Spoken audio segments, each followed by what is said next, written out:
This week on Two-Faced Wrestling Talk. The countdown to G1 Supercard continues in both Ring of Honor and New Japan. At ROH's 17th anniversary, Matt Taven and Jay Lethal staged an epic match that set up an unexpected championship match at Madison Square Garden. The New Japan Cup is down to the semifinals as Jay White awaits the winner. We will tell you why we are surprised and a little disappointed about who has advanced to the Final Four. Speaking of disappointment, the build to the WWE Championship match at WrestleMania continues to be unsteady at best. We discuss the gauntlet match mess from SmackDown and what is next for Kofi. We also have an extended discussion with Wildkat Wrestling's Luke Hawx. Our PWG Rewind segment returns, and we give you a taste of Kelsi's new series, Either Or. All that is next. WrestlingInc.com brings you Two-Faced Wrestling Talk, the podcast that goes beyond WWE and goes in depth on NJPW, AEW, ROH, PWG, and more. Also featuring fun pop culture and wrestling crossovers, listener Q&As, and extended discussions about wrestling topics past, present, and future. Now, here's your host, Kelsi. Hi, and welcome to Two-Faced Wrestling Talk. I'm joined, as usual, by my co-host, Paul. I always try to come up with something snarky to say here, but I got nothing, so... Why don't you just say that I sound country like you always say? You haven't gone into the, I'm Kelsi from Two-Faced Wrestling Talk. It was kind of close to that. I don't know. But anyway, we're here, and we're so excited. This show is jam-packed, and I haven't been this excited for one of our lineups for our podcast in a long time. We've got interviews. We've got so much stuff going on. We got PWG Rewind, my favorite segment, coming back. We've got taste of your new segment that's coming up. We've got Ring of Honor. We got WWE. We got New Japan. We got Warrior Wrestling. Do you even know what Warrior Wrestling, people? No. Probably not. But if you watch the show, maybe. I guess you do. But yeah, we'll talk about that, but much more, if you can even imagine there's more, but there is. And we're so excited to do so. Thanks for joining us, as we really appreciate your time. But first, let's tease where to find us on social media. You could check us out on Twitter at TwoFacedPod, TWOFACEDPOD. Also at our website, twofacedpod.com, same spelling. And you can check me out on Twitter at SuperKickingIt.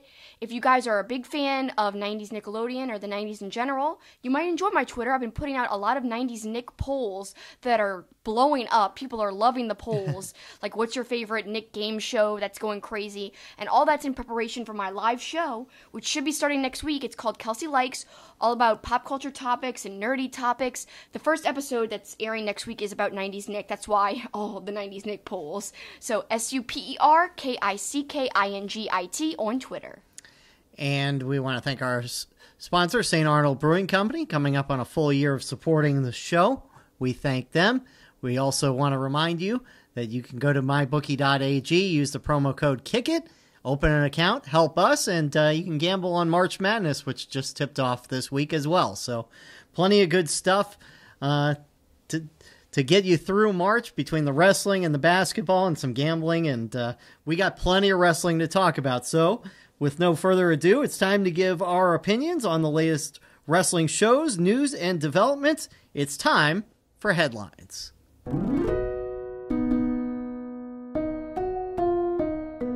And we are going to start with Ring of Honor's 17th anniversary show. Kelsi, wow, what a show. I flippin' loved it. I went on Periscope right after it was over, and I did an hour about it. Now, granted, some of that hour was me repeating points because there's always an influx of new viewers on Periscope. That's kind of how it works. People are always joining or leaving, so you repeat every now and then. But for the most part, I thought I touched on everything, and it was a really thorough review. So you guys, again, you can check that out on my Twitter. But we're going to dissect it again here on this podcast right now. And I've got lots to say. You know, Taven versus Lethal, that's the first thing that sticks out to me. I'm going to circle back to an earlier match in a little while. But let's just talk about the thing that people are talking about the most. And it seems to be what people disagree on the most, actually. The length of the Taven Lethal match. Some people were saying, well, it's way too long. Personally, I loved the length of the match because I thought that the story they've been telling literally for months, guys. They've been doing the story for a very long time. I feel like that story warranted a long match, and it was a great payoff. Although we still don't have the ending to their feud, we still don't have a resolution. They're going to fight again at Madison Square Garden. What did you think about the match and the length? Well, I mean, first of all, it took us off guard because it just happened in the middle of the show. Like, Matt Taven came out before Lifeblood was scheduled to go against Kingdom, said, I've had it with this video package, I've had it, we're doing this now kind of thing. And so the match starts, and we'll get into some of the details of the match, which was just insane near fall and crazy spot and all kinds of stuff after crazy spot. But I like the way that it really wasn't brought to our attention. I mean, we discussed it as we're watching the match, like, wow, this is a really long match. How long have they been going? But they never alluded to it until really late. They kind of said something like, these guys have been fighting forever or whatever. And then you just get the bell out of nowhere. So I kind of thought it was a good sort of surprise that the match just ended without calling attention to the fact that they were coming up on the 60-minute time limit. So that's a great point, Paul. They didn't really call attention to the time limit. So we really didn't know that there was one in play, really.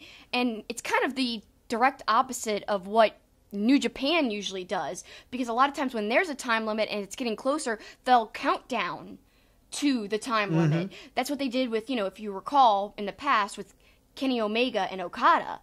But it was still entertaining. It was still nail-biting. So people don't complain about the length of Okada and Kenny. However, I will say, I guess it's hard to compare. It's two completely different matches, two sets of wrestlers that are very different. But Jay Lethal is on the level of Okada and Omega, in my opinion.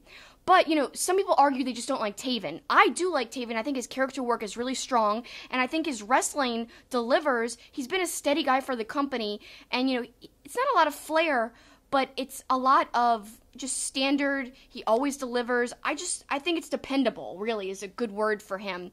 And so, to me, I wasn't bothered by it, and there was a lot of crazy sequences, and since we didn't really know about the time limit and weren't really aware of it very much, I wasn't like, oh, they're just going to a draw. Right. I never really thought that, which is funny. I mean, maybe other people did.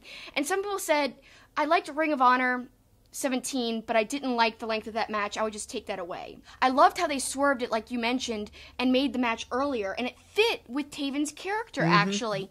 Because Taven, after seeing that video package, hyping the match, which we all thought it would be later, he just couldn't stand to wait anymore. Perfect way to kind of put it in the middle of the show. Because how else could you have done it at the end of the show knowing that there was an hour left? So it was all just really, I thought it was well done. Other people might disagree, and that's okay. We could all have different opinions. As we always say on the show, it's okay to agree to disagree. I just really liked it, and if you guys didn't, send in your reasons why. I'd love to read them. Well, and I loved, in addition to just all the little subtleties of the match, the selling of the knee, Nick Aldis was on commentary selling the fact that Jay Lethal had to come out cold. So I think a lot of that was added to the match. And then just the character stuff where they kind of really sold the hatred for each other. Oh, yeah. Jay Lethal giving him the finger. And then Taven was like, I hate you. Yep. That was one of my favorite parts. And then later Lethal saying F you to him. Yeah. The hatred was really good. But the announcing added to it, too, because Rick Abani was going crazy. Caprice was going crazy. They were like, how much longer can this go? Yeah. And that's when that's when we were having the discussion. And so you didn't know that they were approaching the 60-minute time limit. And, when we finally got the double decision that neither guy had won, there was also a moment where, are they actually going to shake hands, like mutual respect? And I was like, no, it would ruin the whole thing. Right. But it was great. Taven just looks at Lethal and throws just this lone streamer at his face. Not really hard, because you can't really throw a lone piece of streamer very hard. But it was just I'm exhausted, I'm spent, and I still hate you. That's what it said to me. And you had the Kingdom getting involved, so it really had everything. And I don't know, maybe people felt like 60 minutes was too long. I didn't feel like it dragged. Me neither. That's the thing. It was really exciting and fast-paced. And like I said, the story, I think, you can argue a match could be too long, but when there's a story behind it, I feel like it warranted what it was. If you had watched The Pinnacle, to me, that really added to the whole actual in-ring match. And they've met up before. That's another thing. If you've been following Ring of Honor, you know they've met up in like smaller, shorter matches. Mm-hmm. So to me, their hatred has been building and building, and each one has gotten a pin on the other. And in fact, I didn't realize this. The last time when Lethal was trying to get back to the championship like he has now, he pinned Taven to even get a chance at the championship. So I found that interesting. And then, Taven hasn't been pinned in a while either. So I like this because all of those things are a factor and were a factor in that match. And you actually touched on commentary. Let's do a sidebar and talk about the commentary. I think Aldis was fantastic. We've said on the show how good he is and underrated. Yeah, throughout the whole show, I thought he was tremendous. But he was a little heelish. Oh, yeah. No, there was no doubt he was definitely playing up the, eat Riccaboni, you favor guys and things like that. So he was definitely playing the heel card. And almost was like speaking against Lethal. Oh, yeah. Almost like they're setting up a future match between them. Absolutely, yeah, which obviously would be tremendous as well. Yeah, oh yeah. But speaking of setting up, obviously, after the match came to a conclusion, Marty Scurll comes down, picks up the belt. We now know it's going to be a triple threat at MSG at G1 Supercard. Not just a triple threat. Right, ladders. Yeah. So that kind of adds an extra element, makes the match even bigger. And, wow, what another dimension to work with. Anytime Ring of Honor does something with ladders, I feel like it's extra special. Yeah. Like, if you think back to their ladder wars, and they're not calling this a ladder war or anything, right. But when you think back to when they have utilized ladders, it's always been really important and really crazy. And I feel like this won't fail to deliver. The guys know what building they're performing in. So just imagine all the crazy spots they're going to do because of where they are. Right. So to me, I'm looking forward to it. However, people are criticizing that it has been set in stone and officially announced. Right. But there's a show before then. So it kind of doesn't leave anything up in the air, like nothing's going to happen at that show in terms of the World Championship changing hands. But to me, it's logical to just have it set. I don't know. Well, and we've been critical. That's one thing, kind of Ring of Honor kind of jumps ahead on things, mixed up with TV, and that kind of leads us into a big mistake. Another mistake. Actually, after a great match, and it was a match we definitely wanted to talk about, Shane Taylor and Jeff Cobb. We'll talk about the match in a second, but they announced that Jeff Cobb was going to take on Will Ospreay at MSG. Yeah, and to me, premature as heck to announce that during the pay-per-view. That really doesn't matter. What matters is the New Japan Cup tournament is still going on.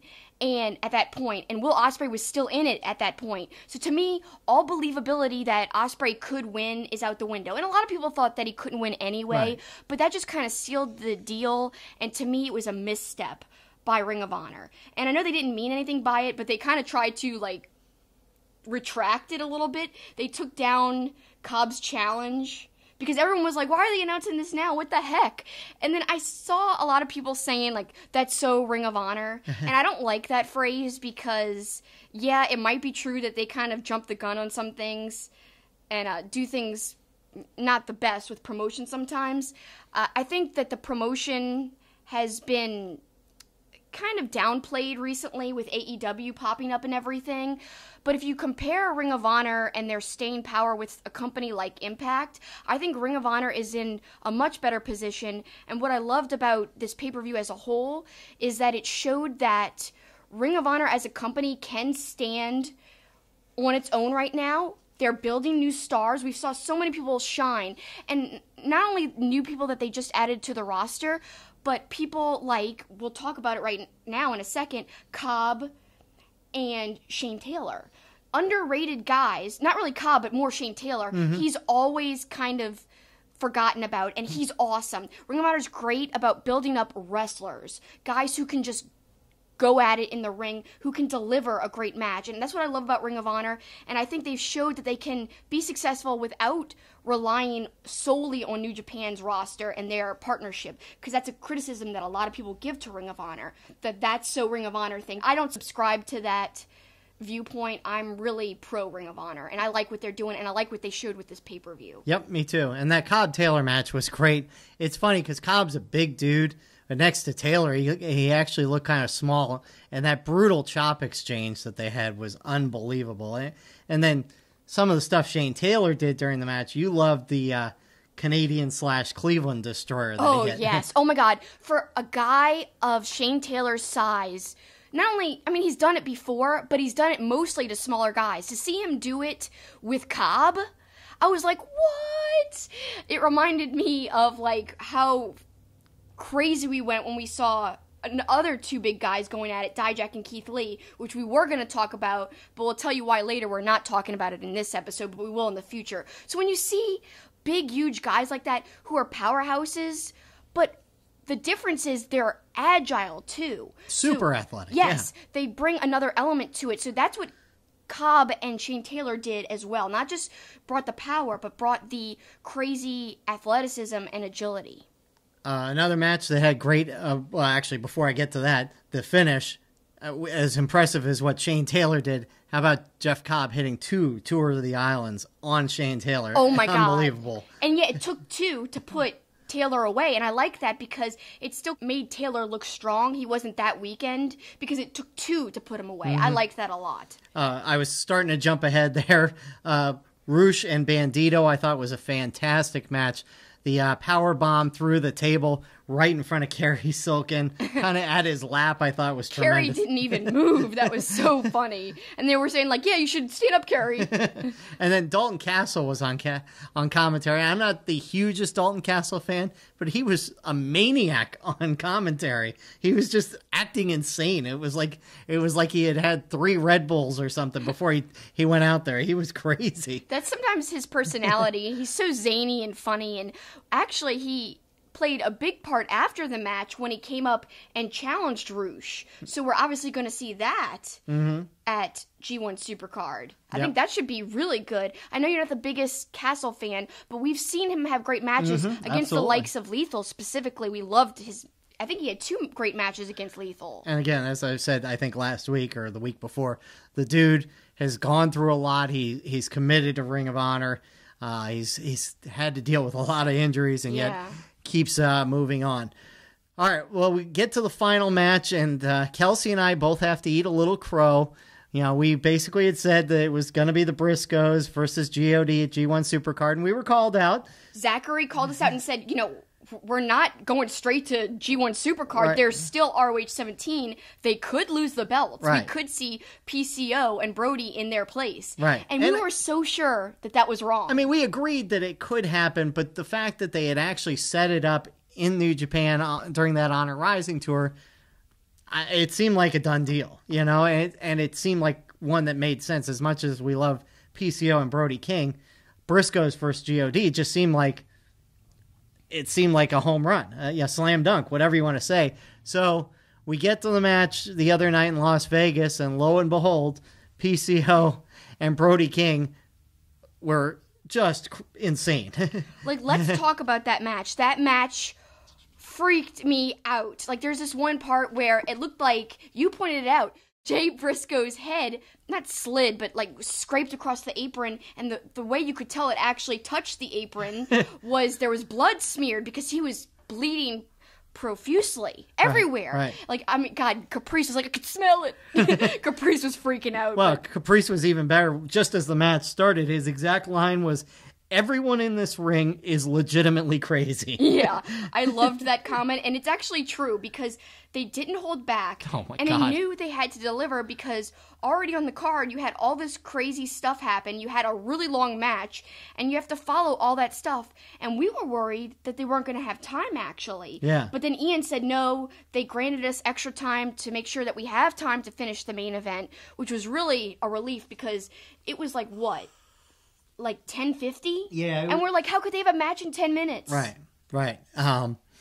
Gosh, so much crazy stuff. I mean, I love that PCO asks his own teammate to chop him to get him going. That, like, revs him up. Yeah. It gets him going. I love that. That's such a great little character nuance, that those moments are so important for a wrestler because it takes it beyond good wrestling and great in-ring work and makes it great character work and endearing character work that people love, and that's why people are getting behind PCO. Right. And then poor Mark Briscoe just took a beating going through a couple tables. Do you remember me during the match? I was like, leave Mark alone, no. And I was like, the Briscoes. I was doing my Mark impression during the whole match, which I love to do. It's terrible. But yeah, Mark's my favorite Briscoe, and so to see him get the brunt of the punishment basically kind of sucked. I was like, no! Literally, he kept going through tables. I was like, stop driving Mark through things. Stop hurting him. But man, PCO was like slammed into. Remember how they raised up the the ramp? Yeah, and he was slammed into it. And holy heck, man, he like bounced off of it. It looked like it hurt so bad. There was like obviously there's no give to the ramp. It was just brutal seeming. Oh my god. It was a great, brutal, crazy match, and PCO and Brody King get the victory. PCO. Now it is interesting. Earlier in the show, Bully Ray, Bubba Ray Dudley, came out and said, I'm the only guy that's ever performed in Madison Square Garden, which got me thinking, who on the roster? There's got to be somebody else that was in WWE at some point.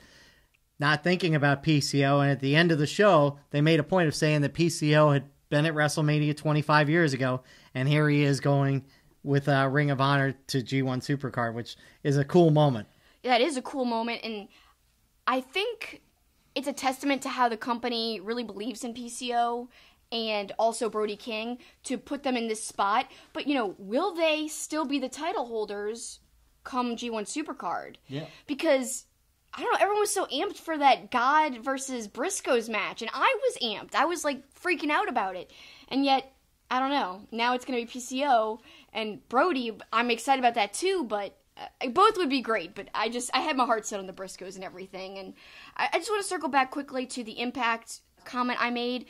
Impact has great stars, but their TV is not where it needs to be right now, and I've kind of tuned out, and I don't miss watching, which is sad to say because they've got amazing talent. Jordan Grace, Sami Callahan, Brian Cage, so many more.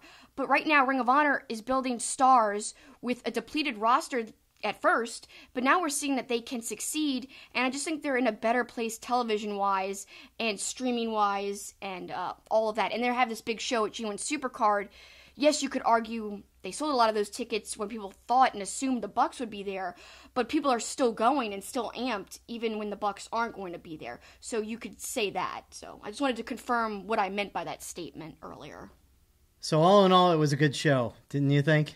Yeah, I think it's one of my favorite Ring of Honor shows that I've seen in a long time. I got tweets from people who were at the show who said it was one of their favorite events they've ever been to, definitely in their top list for Ring of Honor shows. And that's just a lot because a lot of those people went to shows with the Bucks. Right. And some people were even tweeting with me saying that they actually like what they're seeing from Ring of Honor now, more so than when the Bucks were there. I think that's a very interesting comment because it kind of shows you that for a while, it is a little bit true that Ring of Honor was very concentrated on the Bullet Club and what they were doing, and that was the focal point. Mm-hmm. And so wrestlers like Shane Taylor didn't get to shine like he did in this pay-per-view when they were there, but now they can. So to me, yeah, it's a kind of bittersweet thing that they're gone, but they're making the best of it, and people who were there seem to think it was one of the best shows ever. Yeah, it's one of those things. It's kind of like Tiger Woods in golf. The Young Bucks brought more eyeballs probably to Ring of Honor, just like Tiger Woods brings more eyeballs to golf. But when Tiger's not around, guys like Rory McIlroy and guys like that came to the forefront and got a chance to shine, and now are legit stars now that Tiger is back. And I think that's the same kind of analogy with some of these other guys now getting a chance to step up and show, hey, we're main event players too. That is a great point. I really like that point. But also, 2 more points before we wrap this up. I, again, think it was like a 5-star show in my opinion because I really, really enjoyed it. There was never a moment in the show I was like, this is boring. Even going back to something that happened after the long 1-hour match between Lethal and Taven, they had that kind of intermission thing with the rapper, and then Bully Ray comes out and did perfect character work. Because we've been talking a lot about character throughout this ROH 17 review. But Bully had great character work. He was saying, get off of this, get out of my ring, stop interrupting my show. Just it all went with Bully's character. And then he seemed to challenge a specific person when he looked in the camera and said, you know where to find me, punk, or something to that effect. Mm-hmm. So I'm thinking it might be Flip Gordon because we got the news this week that he's been cleared. And he's going to be at the Ring of Honor show in Baltimore. Yeah, seems like that would be the case. And then you also liked a little touch that you wanted to get to about Matt Taven. Yeah, coming full circle, another great character work little aspect was Taven right at the end of the match. I forgot to mention this. So yeah, he threw the streamer at Lethal, but then he was walking up the ramp and he was being helped by like a Ring of Honor like ring boy. And for a second, he looked like he wanted to go back and run back in the ring. He kind of motioned like, I'm going to go towards the ring again because Lethal was still in there. But then the guy standing next to him kind of held him back. And then Taven kind of looked spent and just gave up. So to me, it was great character work. Like, I still want to fight you. I still hate you this much. I'm exhausted. We've been going for an hour, but I still want to fight you. It was awesome. Yeah. So overall, your final rating? For the show or for that match? The match and the show. I thought the match was an A+. I really thought it had everything with the character work, the physicality, the false finishes, everything. The commentary. Yeah, the commentary. I mean, to me, it was an A+ match. And really, I thought it was definitely an A show, I thought there wasn't much. I mean, we didn't even talk about the women's match. You know, that had a little bit of a swerve to it, too. So, no, I thought it was really, really good. So now we're going to go and move on to New Japan Cup. And like I said, we kind of got that a little bit ruined in a way from Ring of Honor's announcement about Cobb and Ospreay. So we'll talk about Ospreay's match in New Japan Cup and some other matches that surprised us as well. Yeah, let's start in the round of 16. That goes back to over the weekend. Night 7. Night 7 and Night 8. Night 7, you had Taguchi and Tanahashi. The ace versus the ass is what you wrote down. That's what they said. Yeah. And then, and that was no real surprise Tanahashi won that there because Taguchi, remember, wasn't even supposed to be in this initially. So yeah, but I want to say something about that match. Everyone hates on Taguchi. Not hates, but they call him a comedy wrestler, and I gotta agree with my friend John, Big Paws on a Pup. He and Anthony and Warren Hayes had a great chat about these New Japan Cup matches. You could find that on Smark to Death's YouTube channel. It was fascinating. They had great points, and one of the points John made was that, some people who just are kind of new to New Japan, they don't know that Taguchi is a great wrestler. He isn't always a comedy wrestler, but people love the comedy aspect of him. And I totally agree with John, and I knew that too, because if you look back at old New Japan Pro Wrestling, you can find great matches of Taguchi wrestling with Finn Balor. They were in a tag team called Apollo 55, and it was awesome. And actually, Kota Ibushi and Kenny Omega as the Golden Lovers came in, and it wasn't a match full-time, but they had a match against Apollo 55, and that's one of my favorite tag matches. It was really, really good, and it was when they were still with DDT Wrestling. Great match. You should look it up and definitely give it a shot because I really love that match. But the point is, Taguchi is more than just a comedy wrestler. He's awesome, and he showed that in this match, and at the end, the ace gave him due respect, double fist bumped him, which he wanted to do that with Tanahashi at the beginning, but Tanahashi wouldn't do it. At the end, he earns the ace's respect. They both do it, and I think he really held his own and showed how great of a wrestler he really is. In fact, he fist bumped Red Shoes at the beginning. Yeah, he did. The other match that night featured the guy who won New Japan Cup last year against the guy, I think, I may be overstating it, but I think 85% of the people, if they did a bracket, probably thought Ibushi, at the very least, to be in the finals, but more than likely was going to win the whole thing. And lo and behold, Zack Sabre Jr. beat him. Yeah. I was surprised, but I thought that could be a possibility, especially because, people were making a big deal. Another Ring of Honor mishap, kind of. They have been tweeting out, like, this poster of Madison Square Garden, and it says G1 Supercard, and it's got, like, Okada.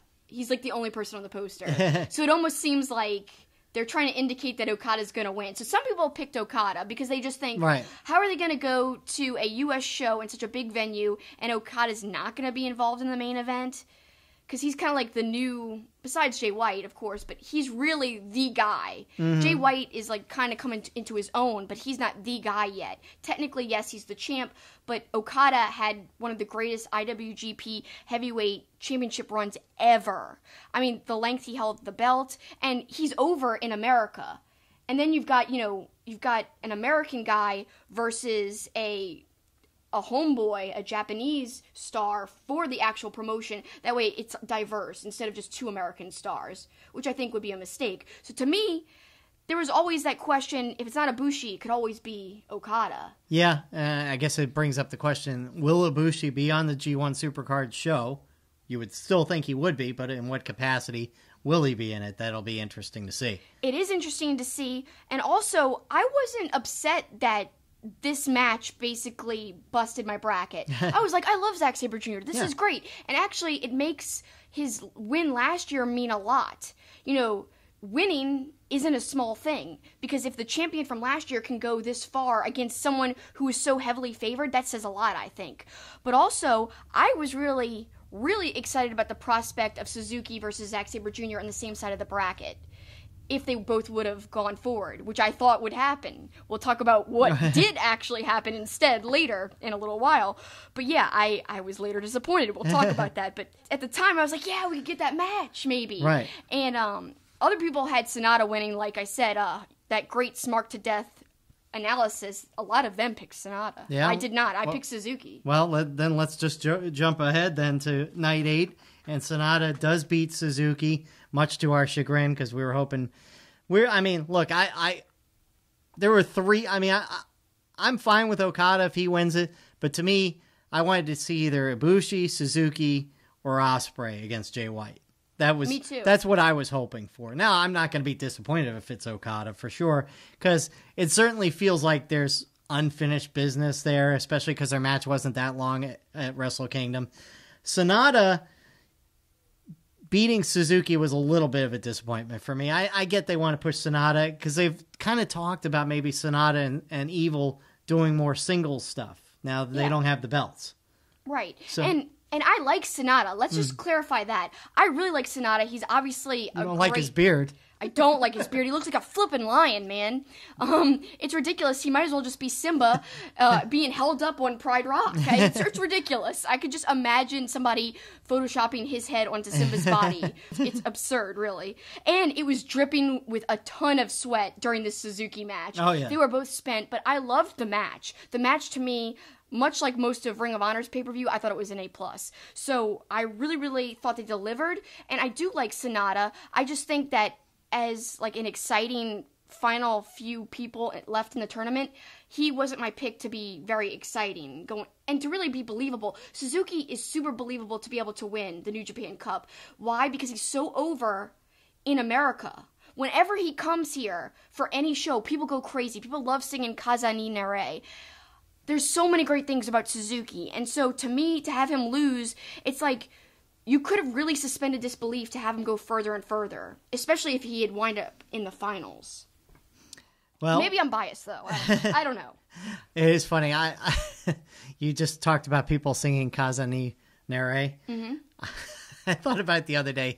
You know, there's that website where people don't know the words to songs. Yeah.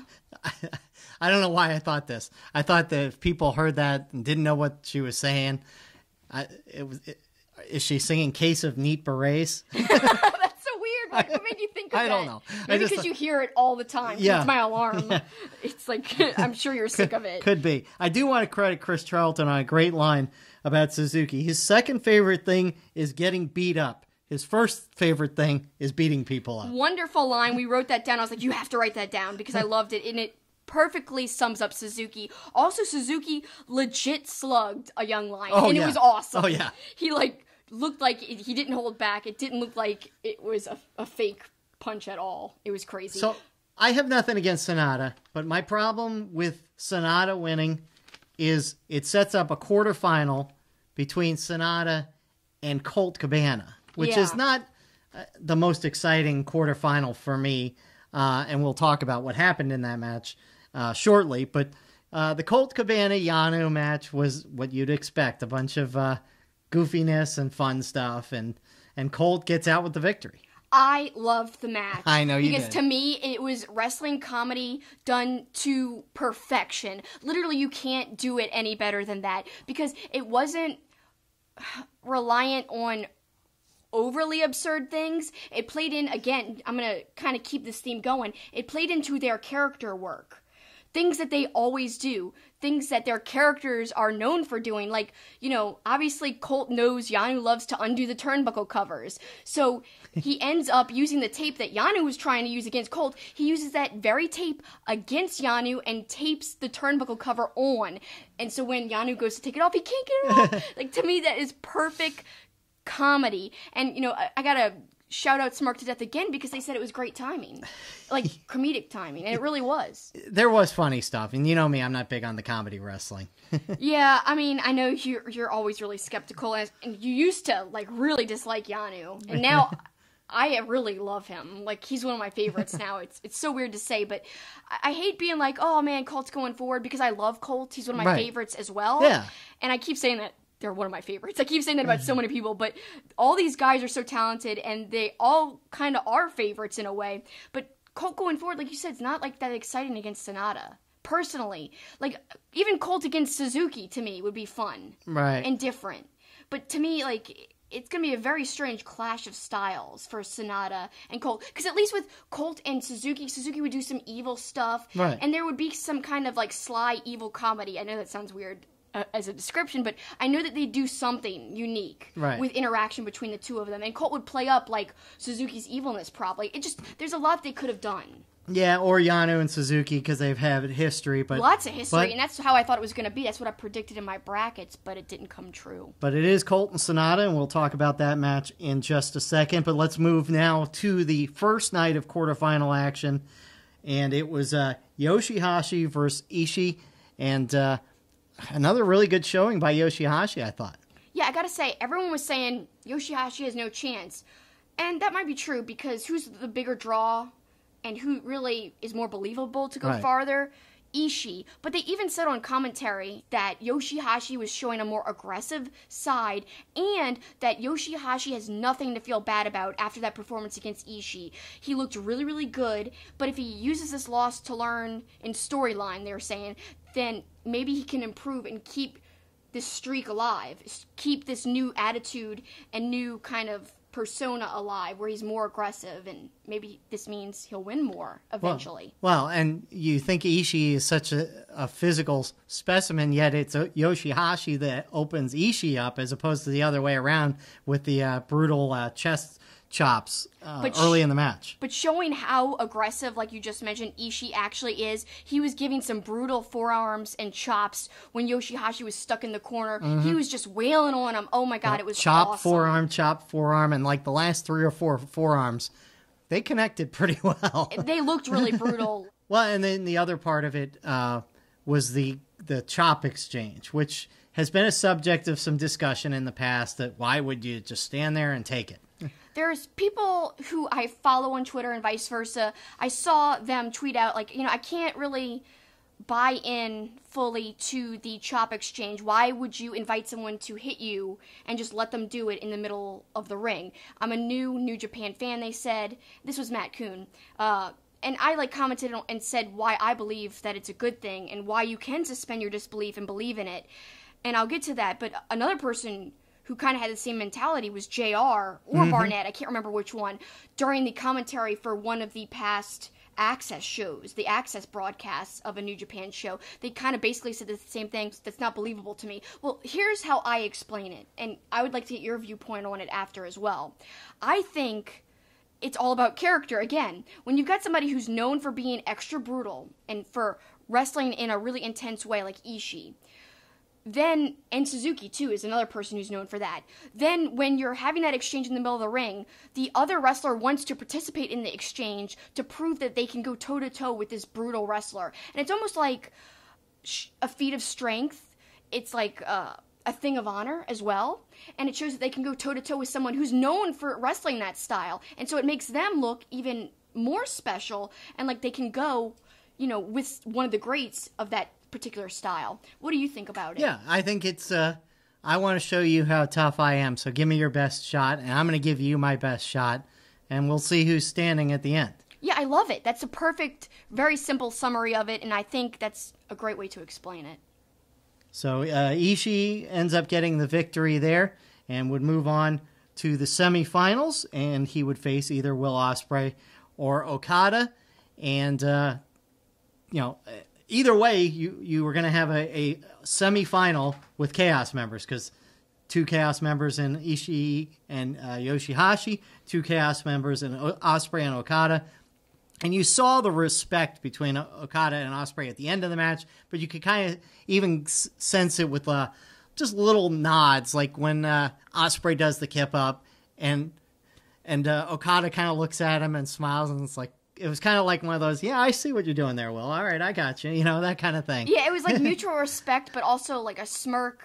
Like, I like what you're doing. Mm-hmm. I like having this match with you. At least that's what it said to me. That's the way it felt to me. Yeah, it was awesome. And just, again, another little character moment, another little touch in the match that really adds a lot to it, I think. It goes beyond just the in-ring work. I'm a really big fan. If you've listened to us for a while, you know I'm really, really high on those type of moments. And I think it makes matches easily for me. Let's touch more on the actual length of the match, because I was surprised. It was a good match, but it felt short, especially coming after Ishii versus Yoshihashi, which to me was surprisingly long. Yeah. And I don't know if it was just my perception. I could be totally wrong and just misjudging it, because I don't have an actual time for the Ospreay Okada match, but Yoshihashi Ishii went 20 minutes. Right. And it didn't feel like that Ospreay match was 20 minutes. No. I'm very surprised about that. I will say, I think they could have gone longer. Yeah, I think so too. I mean, you got two of the bona fide stars in all of wrestling. Certainly felt like it could have gone longer, but in the end it didn't. But what they packed in was pretty darn good. It was good, but let me ask you this and put you on the spot. Was there any moment you suspended your disbelief and thought that Ospreay could win? Because there's times where I'm like, he's going to win right here. Oh my God, he's going to defy what I thought was going to happen. In this match, I didn't feel like that. I was hopeful because I had Ospreay going all the way to the finals. I know, but there was never a point in the match where I was like, oh my God, he's actually going to do it. No, I mean, there was that one sequence towards the end where they had the couple great reversals, and you're like, all right, it really felt like, all right, whoever gets the last reversal is going to win it. Obviously, Okada, it was a reversal out of the Rainmaker, then Okada reversed out of the Stormbreaker, and then Okada hit the Tombstone and the Rainmaker to put it away. But yeah, you're right. There was never really a sense that Ospreay was going to win that match. Yeah, and again, that harkens back to the misstep by Ring of Honor with announcing that Cobb-Ospreay match. Most people didn't think Ospreay was going to win regardless of that announcement, but it just didn't help things, I think. You know, there could have been people who invested in the Ospreay-Okada match a little more if they hadn't heard that announcement by Ring of Honor. But regardless of that, I really did enjoy the match overall, and something else I enjoyed of Night 9 and then Night 10 was commentary. Yes. I'm a big fan of Excalibur. If you guys have listened to us, you know that I've talked about how I wanted him to be the AEW commentator. He's my favorite because he does the commentary for PWG, which we'll talk about in our second segment. And he's been randomly doing some New Japan shows, and I love that. So I saw on his Twitter a couple of days ago, he was tweeting, in different places in Japan. And I was like, oh my God, is he going to do the commentary for some of the New Japan Cup? Sure enough, Night 9, he pops up.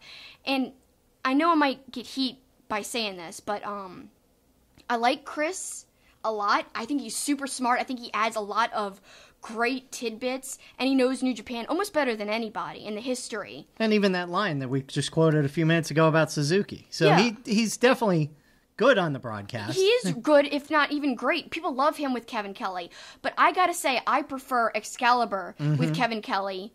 And of course, I love Callis and Kelly too, as well, and Rocky too. Specifically, I think something that Excalibur has that not everyone does is a great broadcasting voice. And I say that in quotes. That's subjective, I know, but he's got really a great voice that sounds like it's made to be a commentator. Just really professional sounding. And I love how, even though they both were kind of doing play-by-play, I feel like they never stepped on each other, and they kind of weaved in and out, back and forth really perfectly. I loved it. And it speaks to Excalibur more than anything, because he flows in and out without hijacking the broadcast.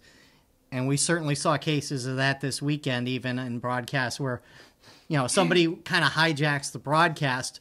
But he does it so well. And we saw it even in the All In show where he worked in with Rick Abani. And Callis. Yeah, he knows where, for not working with these guys, he flows in so well without stepping all over people and stuff. It's really impressive. And I think it's cool that he does help with the play-by-play because he's so fast at calling the action. And then Kelly will add in more action afterwards.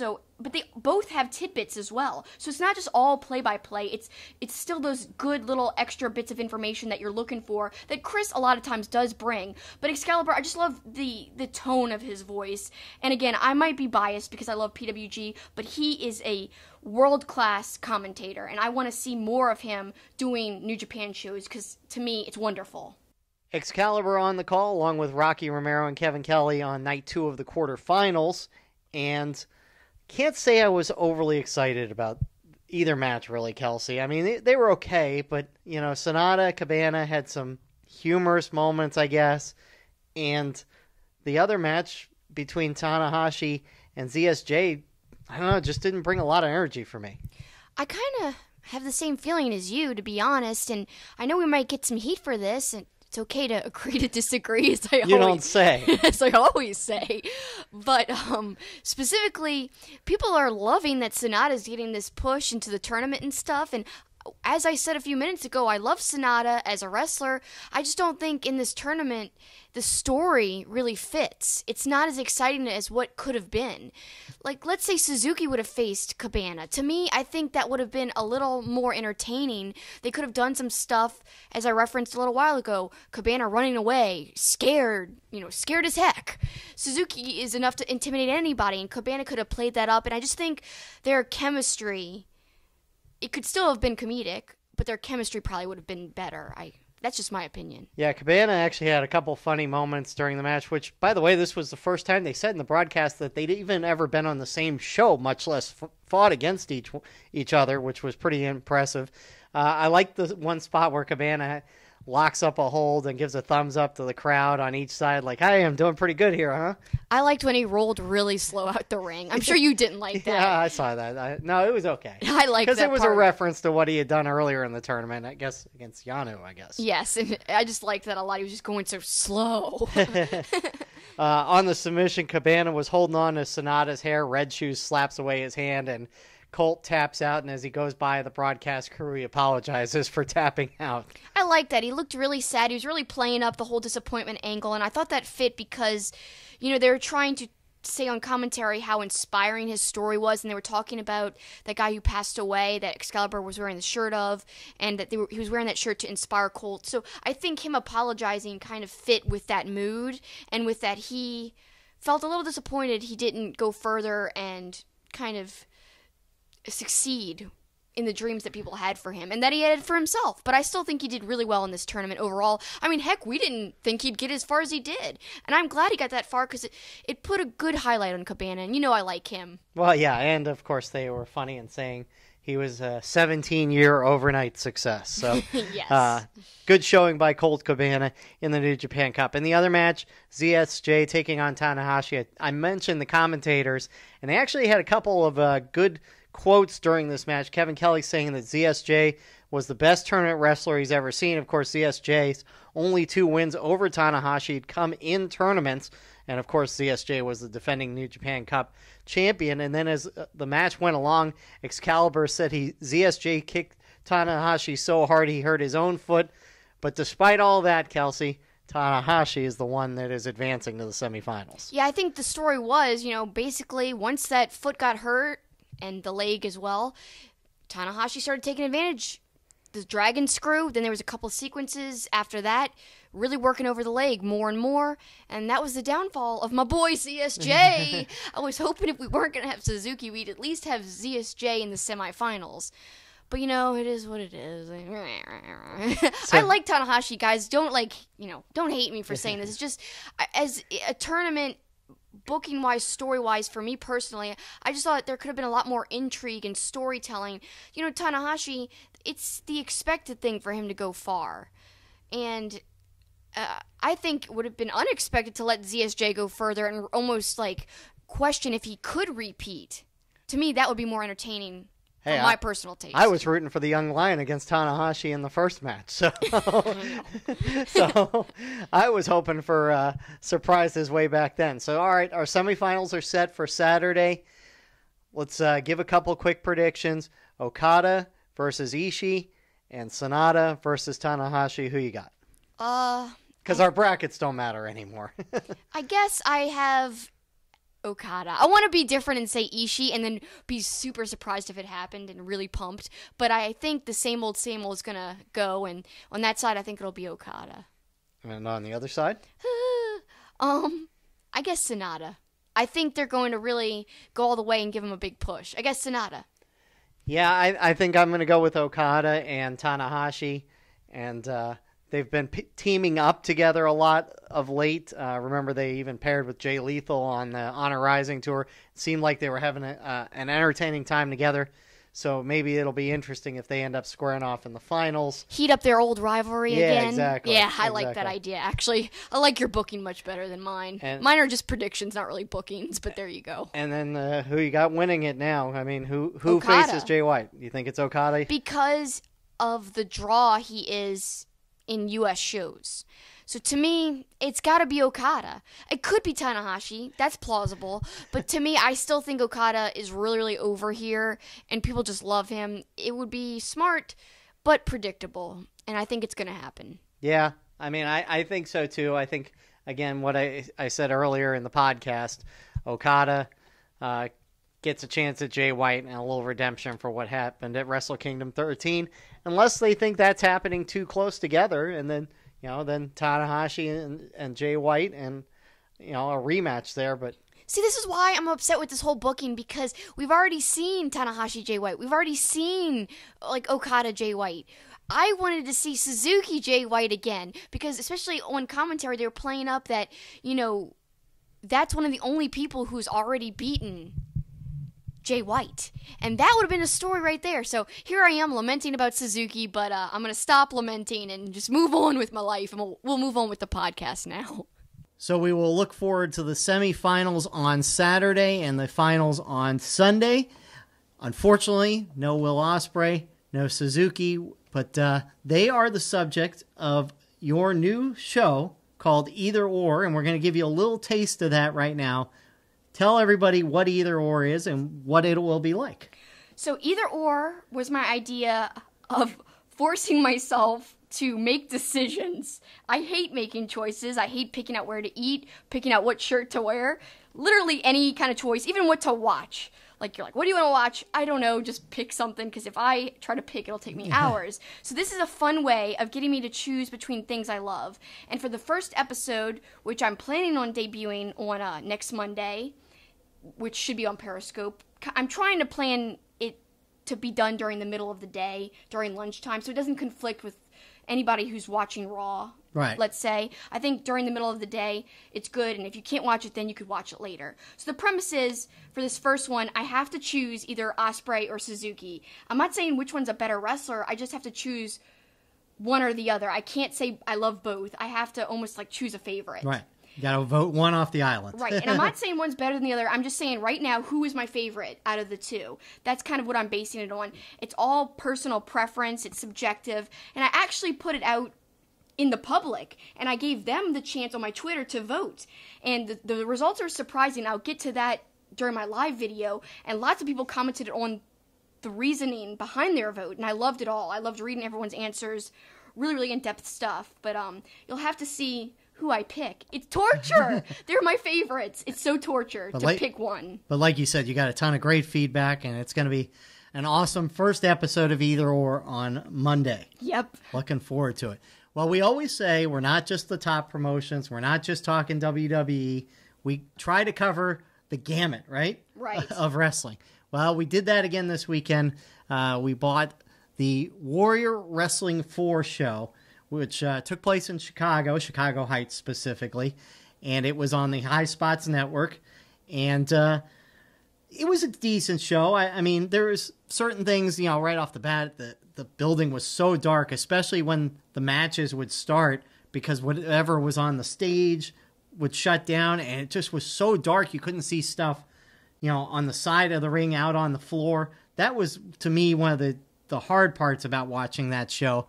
But there was some fun stuff in there, and I thought, early on, the the women's match is getting going, and Jessica Havoc comes out, and then OVE comes out, and then Austin Aries, which they have legitimate heat, Sami Callahan, Austin Aries, and Aries comes out and calls out Sami Callahan. That part was awkward. Yeah. It almost felt real. And I don't know if it is real, but if it wasn't, if it was a work, I don't know.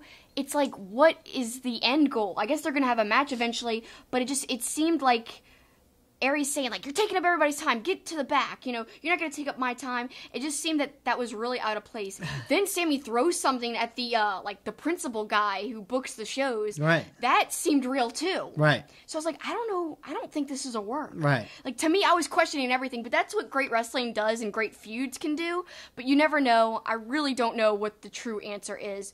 I want to circle back to the women's match. I thought it was really great because we got to see a spotlight on two AEW women wrestlers who were going to be a big part of their roster. Kylie Rae and Britt Baker. We've seen Britt Baker in All In, but I hadn't seen much of Rae. I really liked their match together. I thought it was great.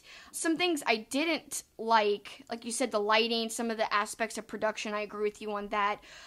They changed a match. I don't even remember what it was. They just changed the lineup on a match because somebody had travel issues or something. Ethan Page, I believe. So, but going back to what you said about that women's match, they set up the whole AEW thing too, because Callahan said after Jessica Havoc came out, let's get that AEW trash out of the ring. Yeah. So setting up something. It seems like all of it. It all seems to be setting up something. Callahan versus Aries. Maybe AEW and we saw the whole Impact working together. The whole main event was kind of like Impact versus AEW guys. It was SCU versus OVE. Yeah. Two distinct companies there. So that was interesting, and that's why we bought the show, we should mention. Right. Because we really wanted to see that match. And a few of our Twitter followers were actually at the match, and they tweeted me how much they loved it in person. And I will say, if you guys think we're being a little harsh, I understand. Being at a show is a completely different experience a lot of times than watching it at home. Oh, we would have been going crazy at that show, I think. Yeah. I think we would have loved it, especially OVE versus SCU. If we were there, like, kind of close up, I think I would have flipped out and just... I love Sami Callahan. He's one of my favorites. I say that so much. Oh, my God. I should stop saying that. But literally, I have a ton of favorites. I can't help it. But I think I would have liked it a lot better, the whole show in general, had we been there in person. So I don't want to take anything away from those people and their experiences, because they were super excited to tell me about it.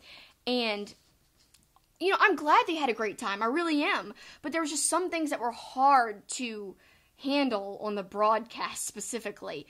It was just hard to watch sometimes. Yeah. But... So, certainly some fun stuff. Great wrestling, though, some of the matches. Yeah, I mean, the Fatal 4-Way match where you had the three members of the Rascals basically going against Brian Cage. That was awesome. And you were impressed with Congo Kong. Oh, yeah, earlier on. Yeah. I had no idea. He has not shown that kind of, at least when we were watching Impact regularly, never got to see him show that kind of athleticism. I think they should show that more, and I think it's probably... I'm sure people backstage saying you're a big guy, you're supposed to be like a powerhouse, you don't want to give away that you can fly, because then you're doing that all the time, and it doesn't go with your powerhouse kind of persona.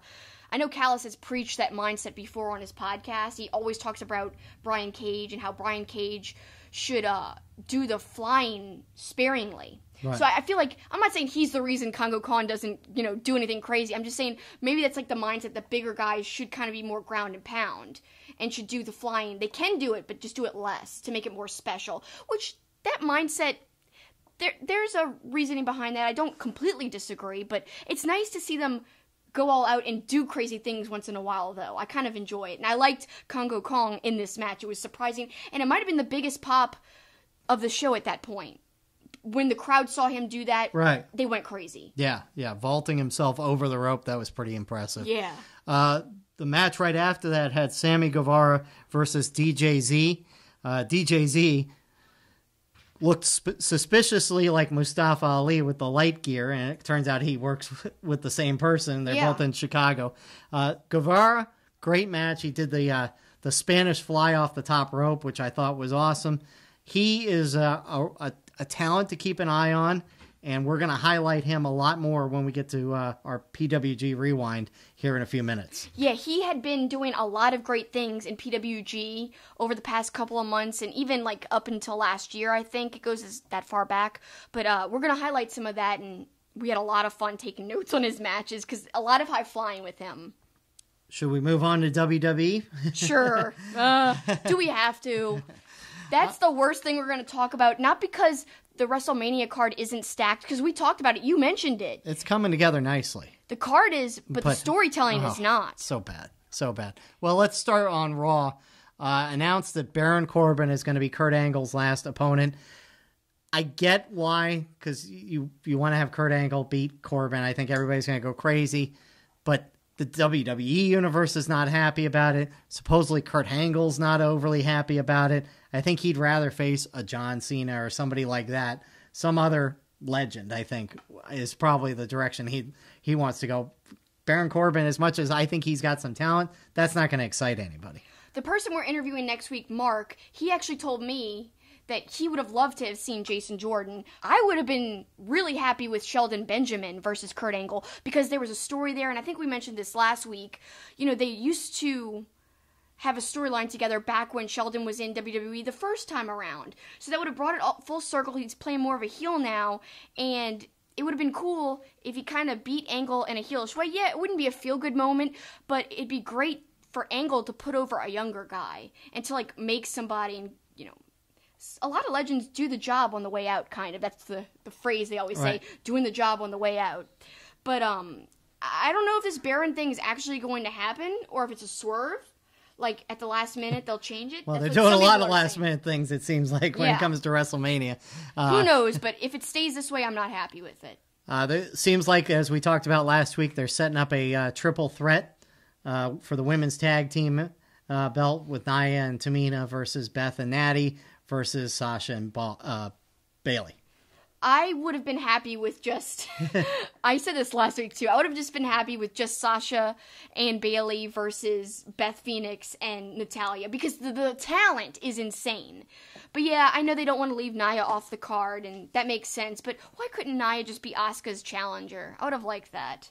And it would have made sense, and it would have elevated Asuka's match, because right now Asuka feels like a big afterthought, and I know we're keeping that theme every week in our podcast, but it has to be said, and it's warranted that we say that, because how can you watch what's happening in WWE and not think that Asuka's not being utilized to the fullest? She's almost being forgotten, as I said a minute ago. It's a shame. Ronda Rousey's heel work continued, and this week she got her husband involved, beating up security, and I love her standing next to her husband, yelling at security, "I dare any of you to touch me." That was really intense. Some people hate her heel work. I love it, though. It shows a different side of her.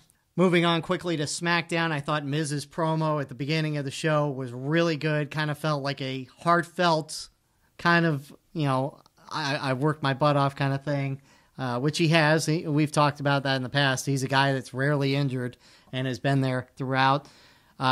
Rey Mysterio versus Samoa Joe has been announced at WrestleMania. We kind of speculated on that. I think that's going to be phenomenal to watch the contrast of sizes, although both are very athletic. We know that both guys can really pull out all the stops and deliver, but some people are disappointed that it's not Andrade versus Mysterio again on a bigger stage. Especially because they built that rivalry up so much, and now it's going to be Joe and Mysterio. I'm happy with the match because I like the guys in the match, but I can see that being a valid criticism, though. And I understand if anyone feels that way about Andrade and Mysterio. But to me, personally, I'm looking forward to seeing how Joe and Mysterio work together on a big, big stage. Especially because I believe it's Joe's first WrestleMania match, because he's been hurt in previous Manias. So this time he gets to not only be on the Mania card, but have a title and defend it on the card. I think that's kind of powerful. Against a legend in Rey Mysterio should be a great match. All right, the story of the week in WWE was the gauntlet match for Kofi to get into WrestleMania. I thought the gauntlet match was tremendous. I thought it was really good. They've been doing good gauntlet matches for like the last few months. They've delivered. Now I'm worried they're going to overuse it, because now they know people. They need to keep it as kind of a special thing. Yeah. I'm worried that they're going to overuse that. But Kofi gets all the way through. beats all 5, sustains a beating at the hands of Rowan, goes through a table. They didn't clear the monitors off, I noticed, when Kofi went through. And then Vince comes out and says, all right, you've got to beat one more guy. You got to beat Daniel Bryan. And this makes no sense. One, they've already met up. Right. Now they're meeting up again. And if Kofi does get added in some funky way, some stupid way. Which he will. Of course he will. If they know what they're doing, he'll be in that match. But anyway, so they're going to meet again. Right. At Mania then. And so they're meeting so many times, it's lessening the impact of it. I don't get Vince's fascination. I say Vince, I mean, it's WWE as a whole, but we know Vince is a driving factor. The fascination with having these people meet multiple times, you know, sometimes in inconsequential matches. You even mentioned it, the Iconics getting over on Bayley and Boss on Thursday in a non-title match. For what reason? What was the deal? I thought they were going to SmackDown to defend their titles. I thought they were just defending across brands, but they're there just to have a match. Right. And, you know, between brands without it being like a title match. It was odd. Yeah. It's very odd. But Vince seems to have this fascination with that and have these matches happen a million times. And I just don't get it because, like you said, how many times have Daniel Bryan and Kofi had matches? Now, it's not uncommon leading to a WrestleMania or a pay-per-view to have them square off in the ring, have a face-off at the contract signing, all that stuff. Interactions, yes, but to have match after match, I mean, what new are they going to do? I'm sure that Kofi will pull out some new things if, indeed, he is in WrestleMania. But what I just don't get the point of it. And look, I get it's kind of the irony is, you know, they're using Daniel Bryan to screw over Kofi and hold him down like Bryan was the held down man 5 years ago at WrestleMania here in New Orleans. But it's just not working. I mean, there would have been nothing wrong with having the gauntlet match, Kofi win, celebrate, and Daniel Bryan come out and attack him or something. I know. That would have been so much better. And if they end up not only putting Kofi against Bryan, what if they make it a triple threat or something? To me, that'd be a huge mistake. Yeah. Huge. Especially since they already seem to have too many of those already. They do. And Bryan and Kofi one-on-one with Kofi winning would be one of the most feel-good moments ever. Well, it would elicit roars at MetLife Stadium that the Giants and Jets haven't heard in recent years, that's for sure. What a great point. What a great analogy. Well, we'll see what happens with that, but that wraps up a pretty loaded first block, but we are far from being done. We got a lot to get to in the second block, so coming up, we will have an in-depth interview with Wildkat Sports owner and promoter Luke Hawx. He comments on the wrestling scene in Louisiana and much more. And we have our PWG Rewind segment where we'll look back at new AEW signee Sammy Guevara and some of his matches from PWG. St. Arnold Brewing Company, located in Houston, is Texas' oldest craft brewery. Their goal is to brew world-class beers and deliver them to their customers as fresh as possible, making them the best beers in Texas and Louisiana. Their customers are beer lovers, people that appreciate great, full-flavored beers. So whether you're enjoying an art car IPA or a smooth-drinking lawnmower, look for St. Arnold beers throughout Louisiana and Texas. Our Two-Faced Wrestling Talk logo was inspired by Two-Face, the Batman animated series character, and his coin. The logo was designed by the talented and creative artist Eric Hudson. Eric creates wrestling-themed pieces as well as other pop culture art. He is also currently working on a Roddy Piper comic book. You can follow him on Facebook, Twitter, and Instagram at Dreaded Dinosaur. You can also support his work by becoming a patron at patreon.com/dreadeddinosaur. Please check out his work. And now back to Two-Face Wrestling Talk. So we really enjoy, when we can, going to Wildkat wrestling shows. It's our local promotion here in New Orleans, and we don't get to go as much as we'd like because sometimes we work on the weekends, but when we do go, it's a lot of fun. And I think it's kind of cool that there's been a lot of prominent wrestlers who have come through Wildkat and who have either done a few guest appearances and wrestled a few matches, special matches here and there, and some people who have wrestled a lot with Wildkat. One of the wrestlers who have wrestled quite a bit with them has been somebody we just talked about in our first segment, Shane Taylor. We talked about how underrated he is, how great. He was actually Wildkat champion for a while, and he wrestled a lot with them when I was first getting into wrestling around 2013. Also some other prominent names. I know Matt Hardy's done some things with them. Sandman, Stevie Ray. Stevie Richards has been a champion for Wildkat. And then we also, you and I personally saw some great Attitude Era stars recently. Billy Gunn has been there. Bob Holly's been there. They bring in a lot of recognizable people. Hurricane Helms, before he got back into prominence again. It really is a good promotion, and they put on good shows, and they just put on a great show last week in a different kind of venue. Normally they're in kind of high school gyms, or there's another building they've played, but this was like in a hotel. I don't know if you'd even call it a ballroom area, but it had a PWG feel because it was only a couple rows of seats and the crowd was kind of into it. And the guy that runs the promotion, who we're about to hear from, Luke Hawx, really does a good job with the promotion.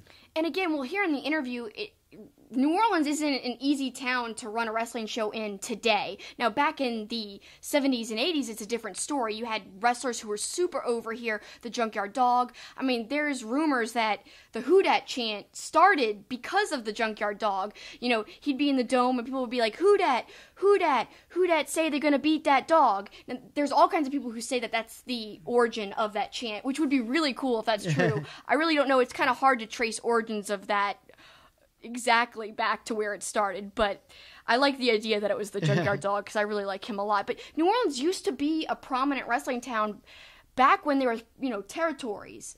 But since, things have kind of gone under one umbrella, it's not as big as it used to be. And local promotions, there are a couple here, but I feel like Wildkat is the most prominent of all of them. And Luke does a really good job at running the promotion here because it's not always easy. And we'll hear from him and about the struggles, but also the successes of his wrestling school and wrestling promotion. Well, thanks so much for joining us, Luke. You've got a really cool journey into wrestling. How did you get into wrestling as a fan, and how did that turn into eventually owning your own promotion and starting a wrestling school? Well, pro wrestling was all I ever wanted to do. If you look back at any interview or any podcast or anything I've ever done where I speak about pro wrestling, you'll know that since an early age of 3 years old, I wanted to be a professional wrestler. So as a fan, I'm still a fan. I'm a fan of the product as well. Although nowadays the difference between being a fan and an owner of a production company and a wrestling company is I don't have much time to watch outside wrestling. That's the only unfortunate thing, is where I'm more focused on Wildkat and producing our weekly television show. But I mean, I've always been a big fan of wrestling. There's a lot of guys I like out there on the independent scene, and even in the big leagues, and then like WWE. But there's so much talent on the scene today, so I'll never stop being a fan. And but it's a great transition also from being a fan to a wrestler. Well, you're a very proud New Orleanian. You see it on your tattoo. Yeah. But we've been sort of critical on the podcast that at times New Orleans isn't the greatest wrestling town. You see SmackDown recently, the building was a third full. But then we come to your show, and there's clearly passionate wrestling fans here. So just talk about the wrestling scene here. Well, I think the difference is when you go to a place like SmackDown or WWE, it's not your typical everyday wrestling fan. Mm-hmm. When you go to a WWE event, it's more like going to a circus that's in town. So people go just to go, even if they don't watch it weekly, even if they don't, it's like more of going to a big event for them. Like, people don't watch live music every week, but they'll go to Jazz Fest. As far as wrestling fans go at Wildkat, we don't also have the everyday wrestling fan. We have those fans, and we have the people who don't want to watch the WWE product, they want to watch the more hard-hitting, action-packed product. But what we also have is the local support. There's a lot of people who come because they support what we do locally and because we are from New Orleans. But like you said, New Orleans isn't a big wrestling town. It's not what it used to be. Right. We're trying to change that. We're trying to grow. We're trying to grow from 1,000 people to 2,000 people to 3,000 people and eventually put on bigger shows. We're happy where we're at now, but of course our main goal is to grow. Definitely, and I hope you guys keep growing and keep getting bigger and bigger because I love the promotion. Another thing that I think is unique about New Orleans is, when WrestleMania came here recently, people made a big deal about the Louisiana State Athletic Commission and their rules and stuff, and you kind of were a big part of making sure people got permits and stuff like that. Can you tell us what makes this commission different from other states? Well, there's only a limited amount of states that have athletic commissions. New Orleans, Louisiana in general is one of the stricter ones. Maryland's pretty strict. I believe Kentucky's pretty strict. There's a few out there, and then they have some ones that have more leniency, like Mississippi. And there's, commissions are good. Commissions are good and they're bad. Of course, it costs more money to run with a commission, but at the same time, the whole point is to weed out the unfriendly thing, I would say, with professional wrestling. And I'm just going to use the word friendly because I don't want to offend anybody, but imagine that, me not wanting to offend anybody, right? We'll ask about that later. Look, just to be blunt, anybody can get into professional wrestling. The guy bagging your groceries at Walmart will tell you that he's a professional wrestler. There should be qualifications. There should be some kind of test you go through to make sure you're properly trained. You shouldn't just be able to buy a ring and perform on a show. You shouldn't be able to just buy a wrestling license and get on the event. You should have to go through testing, proper testing, to get a pro wrestling license and to be on events. That's the thing, is we need to weed out. And look, I did backyard wrestling when I was a kid. Everybody wants to do it, right? But the whole point is, when you step into the ring, you're supposed to be a professional. If you're selling tickets, you're supposed to be a professional. Right. It's not supposed to be, some backyard BS. Yeah. You know what I mean? That's for kids, right? Yeah. We all grow up and we want to go to the next level. You're not going to go to the next level if you do not have proper training. The name of your promotion is Wildkat. How did you come up with the name? So when I first started Wildkat Sports, it was me and my friend Orlando Jordan. Orlando was a close friend of mine. He had moved to Louisiana because he was dating somebody in Baton Rouge. So me and Orlando have always been friends, and he was a hell of a wrestler, especially amateur, accomplished wrestler, and obviously in pro wrestling from WWE. So we talked about opening up a school together. We needed a name, so we were going back and forth on names, coming up with names.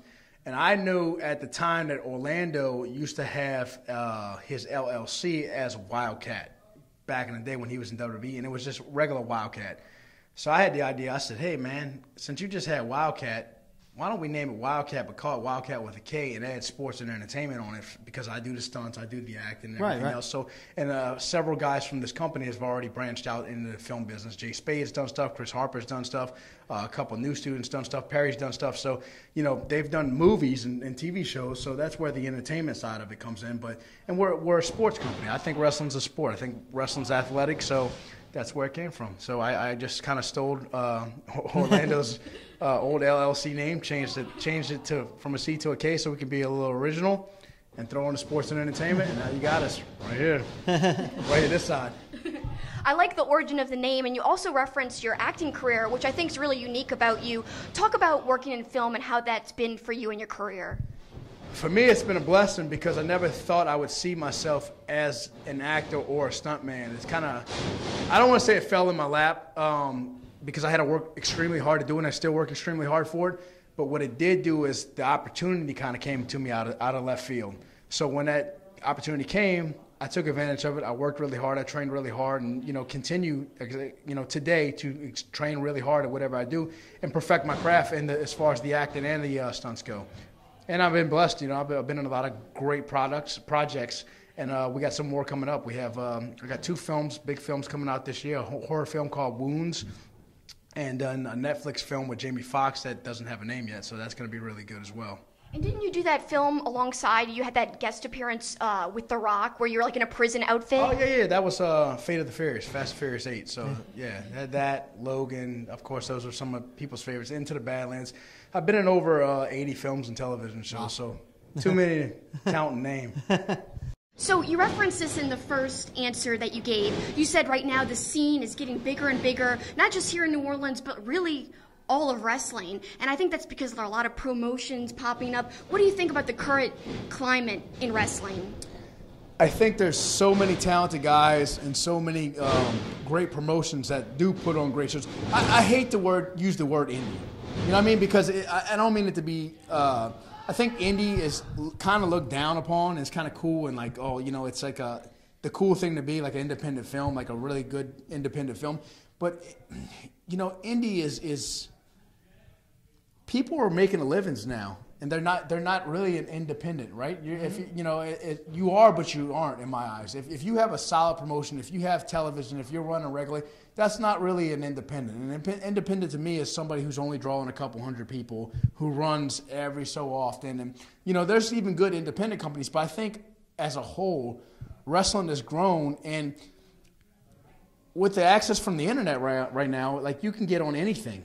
You know what I mean? You're worldwide. Everybody's worldwide. If you have internet access and you have a website and you have YouTube videos, you're kind of worldwide now, right? Right. You're not just if you choose to not have any eyes on you, so to speak, that's your fault.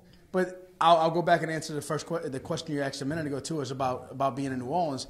I think that's part of the sad thing, me being openly honest, with Wildkat is because we're in New Orleans and we don't get enough eyes on us from the internet world. We put out content, but we're not getting picked up and covered by because we're not in Philadelphia, because we're not in Los Angeles. So I'm trying to change that and put more eyes on a product that's good out of New Orleans, because we're outdrawing majority of these companies. They have great companies, and, you know, elsewhere, but we're outdrawing them, we're outperforming on them. And you know, there's guys like Matt Lancey, like Jay Spade, like Kurt Matthews, Johnny Flex, Buku Dow.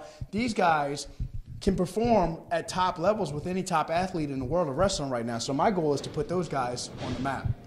So you just mentioned a few great names. I've got personal Wildkat favorites, including, of course, Danny Flamingo. Everyone loves him. Oh, you can't. Yeah, but specifically, he's great. I mean, I cannot love him. well, I can't not love him. He's a wonderful, the Dalmatian sensation. Just, he's so charismatic.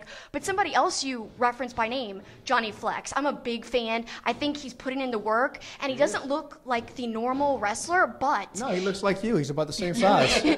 But he makes up for it, though, in charisma and character, and I love that about him. And I've seen a lot of impressive things. Like, he even, not only has he been doing great in Wildkat, but he trained with Shibata, I saw recently. All that stuff. What do you think about his progress? As a coach, it's nice to see someone put the work in. Johnny Flex has never missed a practice.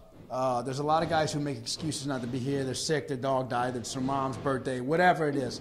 Johnny Flex doesn't make an excuse to miss practice. He shows up every time. He drives an hour and a half away to practice every week. Wow. You know, every day. Every Tuesday, Thursday, and Saturday. So it's good for me to see a guy like that come out of his shell. Because when he first came, he was a very timid, small kid who didn't speak, couldn't do a push-up, never did exercises in his life. And now he's a member of the Pump Patrol. I love that group. I really do. And actually, he was also featured on 205 Live not that long ago when WWE came here. I was so excited to see him. And it's just great to see a Wildkat wrestler and someone who I think is just so awesome. Really get the props he deserves. Him versus Daivari, they tore it up. Yeah, they did. And I'm so glad he got that highlight, you know? Yeah. Well, he may be one of your favorites, but we know who your favorite wrestler on Wildkat is. Wait. I never said Johnny's my favorite by any means. I appreciate how much training he's done, what he's put in, but he's far from my favorite. Yes. I'm going to be a little biased here. We were going to ask you about your son. PJ Hawx. Yeah. That's where I was going. Favorite. Yeah. I mean, look. I know I'm his father, and it's what you're supposed to say, but anybody who's watched my son in a short time, you've seen how good he is. I mean, just this past week at our Lucha event with me and Perry versus Daga and Bestia. Best, these guys have been wrestling a long time, international stars, and Perry went toe-to-toe with him. So, and I say Perry, PJ is short for Perry Julian, but I'm very proud of him, man, and we got so many good things coming in the future.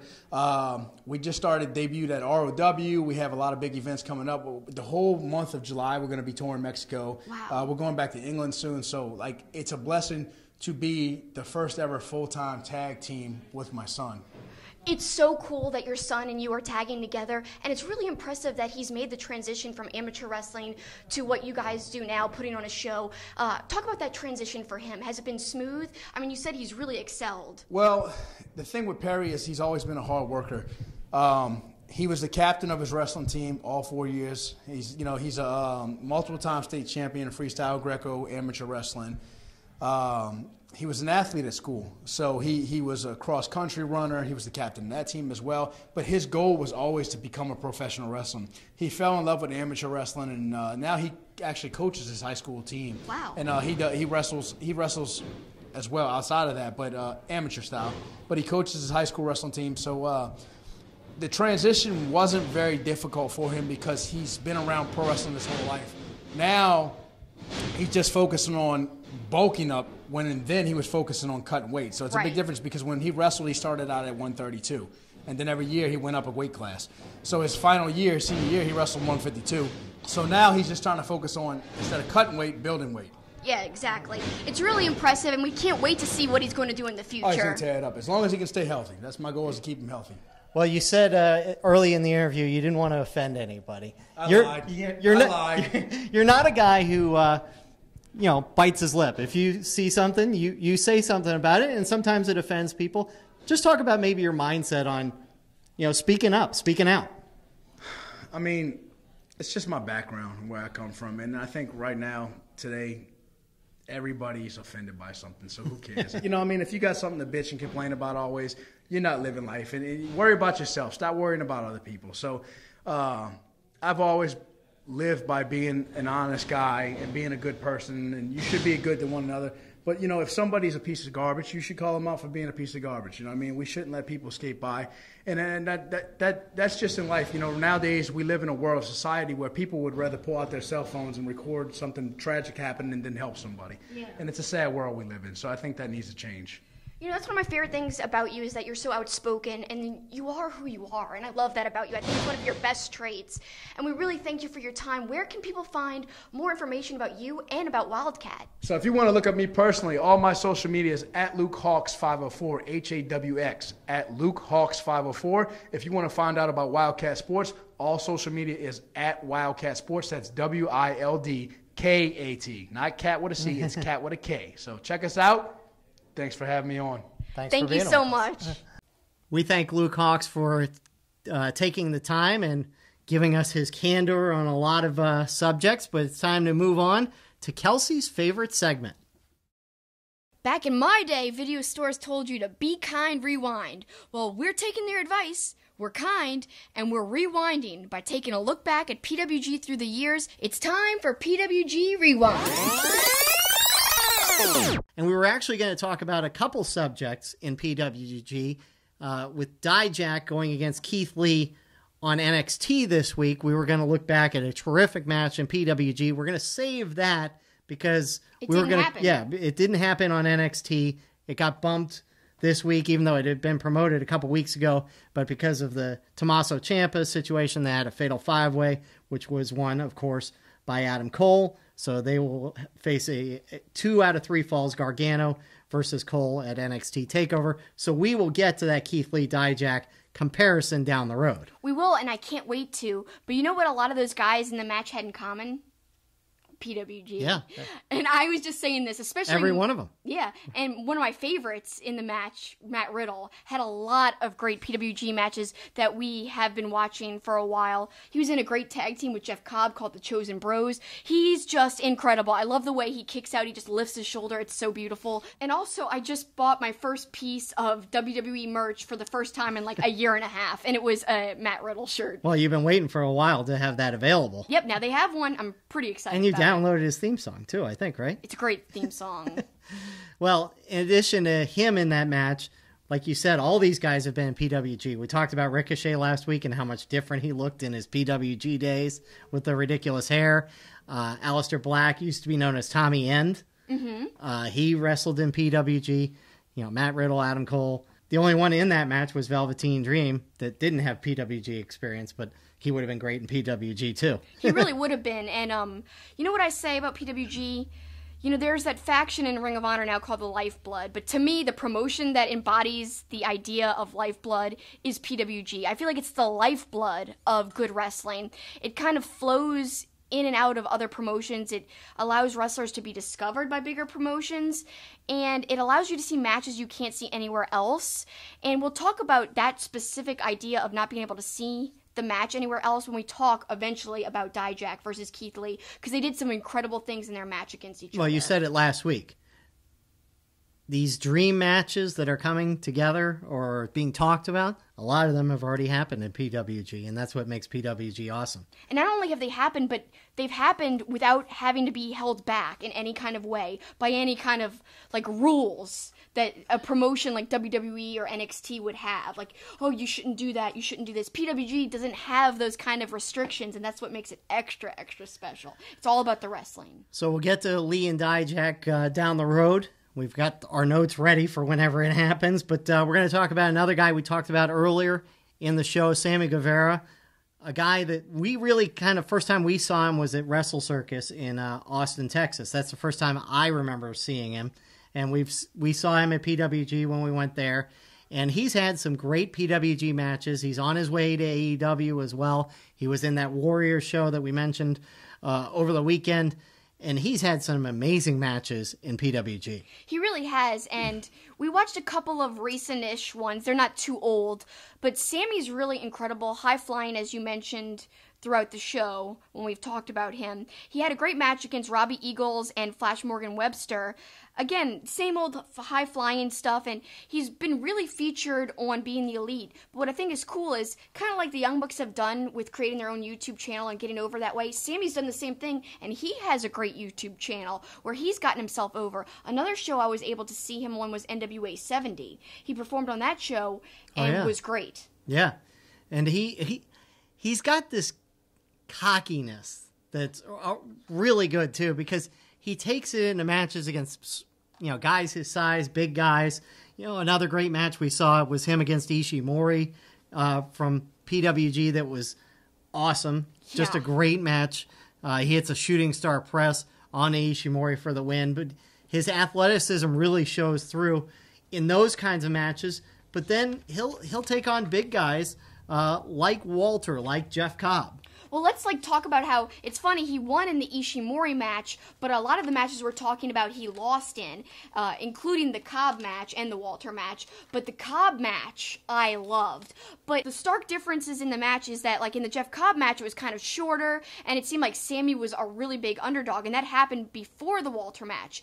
So as time went on, he wanted to challenge for the PWG World title. Eventually he got to do that, like I said, against Walter, and it seemed like they were more on even ground, even though he was getting brutally chopped in the Walter match. Much like every opponent that Walter faces, they all get insane chops and really feel the wrath of his hand. But Sammy felt like more of a contender against Walter because he's been rising up the ranks in PWG, and I think he's rising up the ranks in wrestling in general. But let's talk about the Cobb match. It was quick, like I said, but I really, really loved all the crazy spots. There was an awesome spot. This is really just as good from both Cobb and Sammy. Cobb caught Sammy mid-shooting star press to do the tour of the island to win that match in the end. But some of the things that Sammy did earlier in the match, this was my favorite part. Sammy was in a double wrist lock. So Cobb was holding him, basically, holding both his wrists. But then he jumps up onto Cobb's shoulders and hurricanranas him. It's insane. Like the height that Sammy did when he was on the ground and he jumps up on his shoulders. Well, and in this match, Cobb looked a little trimmer than he does now. But an incredible moment in the match is Sammy Guevara has Cobb on his shoulders and does a couple squats. 2. Yeah. Unbelievable. And then a Samoan drop. Yeah. Unbelievable. The strength there was just incredible. And another cool thing that he did, he got up on the stage and did a corkscrew off the stage onto Cobb. Thought that was awesome too. Yeah, he is hated but respected by the PWG crowd, again because of his cockiness, but he is tremendous. And that match against Cobb was such a contrast of styles, but so good. He was hated more in that Cobb match, but then when we fast forward to the Walter match, he actually won some of the crowd over because his chest just was so red and bloody. Talk about, you made so many comments about his chest. Well, I mean, Sammy's chest is so red. Walter is one of the biggest choppers there is in wrestling. And so Sammy's not a big guy. And, on the commentary, they're even talking about the fans screaming in horror with every chop that Sammy has taken. But that's kind of how he won the crowd over, by taking that abuse from Walter. And, he's an exciting young wrestler. He is exciting, and he did kind of win some of them over. but it didn't stop him from doing the same old Sami antics. You know, at one point he goes backstage and Walter has to go chase him and bring him back out. I forgot about that. He was kind of ducking under the ropes, getting out of the ring, trying to avoid Walter's hits and chops at first. Then he couldn't avoid them anymore, and that's when he eventually won them over. But it ended just like it began, with more Sami antics. He flicks off Walter in the middle of the ring and flicks off the crowd and leaves. Yep. So I think that's so Sami, and I can't wait to see what he does in AEW. Yeah. But I've already loved what he has done in PWG. If you guys aren't checking out PWG, you're missing out, man. Sami, the only thing he likes more than flying is flipping the bird, I think. He likes to do it a lot. He does like to flick off people, but I think he also just likes himself, like I said. Yeah. Very egotistical, but it's warranted. He's a great wrestler. So all kinds of great matches from Sami. If you want to go through the PWG archives, he's been in Battle of Los Angeles. Just another reason to maybe check out a guy who's going to be in AEW and prominently featured, is my guess. And so you can kind of get a little background on how good a wrestler Sammy Guevara is by watching our favorite promotion, PWG. Yep, I hope you guys take the time and maybe buy some of the DVDs, support the promotion, because with all these promotions popping up, specifically AEW, I don't want PWG to falter and die. No. I want it to live forever. It is my favorite. I do too, because even like the newer shows where, you know, once Keith Lee and Matt Riddle and some of those guys are gone, you kind of like, all right, who's this guy? But that's probably kind of how it was with those guys. I mean, yeah. So, I mean, that first show with Kevin Steen that we watched last week, I'm sure a lot of people didn't know who Kevin Steen was. And, you know, right off the bat, he showed how great he was in one of the first ever it was the first PWG show, or his first PWG show. And it wasn't even the same building. It was in a high school gym. So, yeah, you owe it to yourself to watch PWG. Yeah, I mean, great Keith Lee performances, like, recently, as of last year. So many prominent people. And, like, the newer ones, like you referenced, you can discover people you didn't know about before. And for some reason, lots of AEW talent all over past PWG, including a recent one, Jungle Boy, who's also a part of the AEW roster. He was in some of the more recent PWG shows. So we'll have plenty more PWG talk in the weeks to come, but now it's time to close out the show and send them home.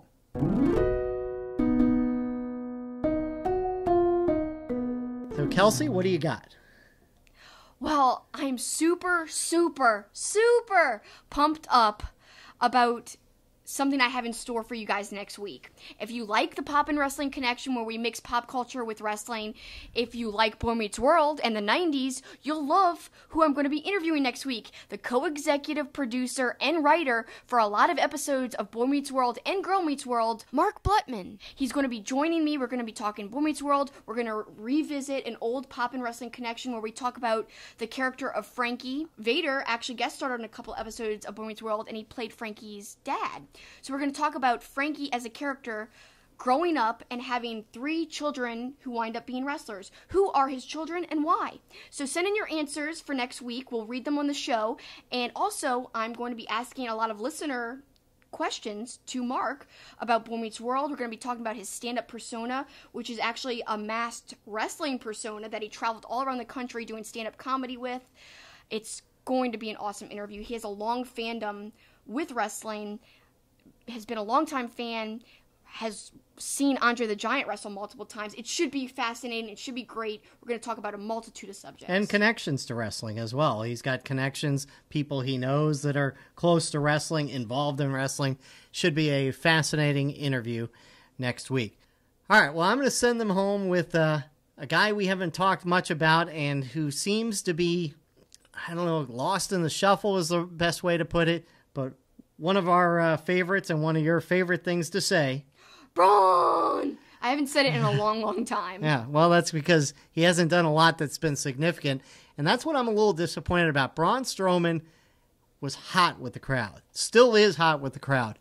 They had him in a championship match against Brock Lesnar. He suffered the injury, and much like, I think, in some ways, kind of like Finn Balor when he came back from the injury, he doesn't have the same momentum with the company. He's still got the same momentum with the crowd, but the company, for some reason, isn't using him. They seem to be building a rivalry between him and Drew McIntyre, And now Drew McIntyre is going to face Roman Reigns at WrestleMania. So where does that leave Braun Strowman? Well, he's going to wrestle in the Andre the Giant Battle Royal. Okay, that's fine, but that's on the pre-show. And, he's having now this feud with the Saturday Night Live guys, Colin Jost and Michael Che. Okay, that's fine too, but it's not taking advantage of Braun Strowman and how hot he was and the great stuff he had with Kevin Owens chasing him around. And, even as funny as this thing was where he tore apart the gift of the car from Che and Jost, I feel like this is a guy that was a top-level performer on the cusp of winning the Universal title, and now he's basically reprising the role of Kane when Kane killed Pete Rose at WrestleMania all those years ago. I feel like that's what's going to happen, that Colin Jost is going to get destroyed by Braun Strowman, and that's going to be more his role at WrestleMania. And to me, that's a disappointment because he's been so much fun to watch from his days when Bray Wyatt brought him in to where he is now. He's an incredibly athletic big man, and I feel like the injury, for whatever reason, has set him back, and WWE seems to have forgotten about how good he is. I don't know if it's just the injury. If you look back at last WrestleMania, what he was involved with then wasn't even good. Right. So to me, he's turned more into a comedy act, which is a shame because he could have been somebody who was really, really high up on the card and more of a menacing big man, but who could still do some funny moments. Right. But not all funny moments. That's not what I wanted to see from him all the time. That's basically what he and Elias have become. Yeah, but Elias is really funny. He is. His songs are incredible, but he is athletic too, Yeah. and they never use him that way. And look, will he ever wrestle again? well, that's true too. Not everybody can be featured on WrestleMania, even if it is a 7-hour show with the pre-show. It is ridiculous how long it is because they're trying to get everybody involved. But it feels like they're wasting some talent, whether it's Elias or whether it's Braun. Yeah, that's true. And speaking of a 7-hour show, our show is almost 7 hours right now. But we're so glad you kind of stuck with us. And I know it's been a long show, but we had so much fun things to touch on. And got a lot of good stuff. Great wrestling going on. We had that awesome interview with Luke. We want to thank him for his time. Guys, check out Wildkat Wrestling. Really a fun promotion. If you aren't familiar, you can check out their shows on Vimeo. You can totally check out what they've been putting out, which I think is a really good thing. Not all promotions have that.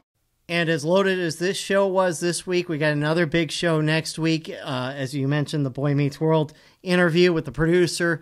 We will have the New Japan Cup semifinals and finals that we're going to discuss extensively. More WWE talk, more of your input. It's going to be another good show next week. Probably not as long and loaded as this week, but it'll be there. I think it's going to be just as long because I have a feeling this Boy Meets World interview will be long, and I'm looking forward to it so much. So guys, if you love Boy Meets World, please tune in next week because it's not just going to be talk about Boy Meets World. A lot of it has to do with wrestling because Mark is a huge fan and he's been following it like most of his life, and he's got a lot of cool experiences that he's told me about when we've been chatting preparing for this interview, and I'm really honored that he suggested that he come on our show, and I think it's going to be a fun little chat. Of course, Paul has nothing to say about Boy Meets World, but that's okay. No. You'll learn some new things. Yeah, I'll have literally zero to add there, but well, you'll learn. Yeah. And we want to just thank you guys again for listening to us, for viewing us if you're watching on YouTube. Hopefully we'll have you back next week, checking out what we're going to do then, and thanks so much. We appreciate your time. That's it for us. That's the finish.